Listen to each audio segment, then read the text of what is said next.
சாவி காணுமே. இங்க வச்சிருந்த சாவி யார் எடுத்தது? நான் தான் சார். நீ ஏன் எடுத்த? சாரி சார், இது வேற யார் கண்டியார் பட்டிருந்தா திருட்டு மட்டும் இல்ல, அதுக்கு நாமே ஒரு சந்தர்ப்பத்தை உண்டாக்கி கொடுத்த மாதிரி ஆயிடும் இல்லைங்களா? உண்மைதான் சார். இதுல கையெழுத்து வேணும். உங்க துப்பாக்கி லைசன்ஸ் இந்த மாசத்தோட காலாவதி ஆகுது. அதை புதுப்பிக்கிறதுக்காக அப்படி இந்த செக்லையும் கையெழுத்து போடுங்க. பரவாயில்லையே, அமௌண்ட் கூட நீயே ஃபில் பண்ணிருக்கே. பிளாங்க் செக்ல பாஸோட கையெழுத்து வாங்குறது தப்பு இல்லைங்களா? That's good manager. Yes sir. உங்களை விட உங்க தங்க ரொம்ப புத்திசாலி. எஸ்டேட் விஷயங்களை மட்டுமல்ல, என் சொந்த விஷயங்களையும் நல்லா கவனிக்குது. I like her.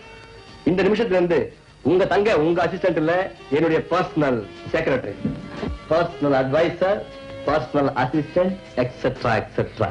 ரொம்ப நன்றி சார். உங்க தலைக்கு சுமையா இருக்க மாட்டேன், உங்க கண்ணுக்கு இமையா இருந்து கவனிச்சுப்பேன். ஓ, தட்ஸ் ஃபைன்.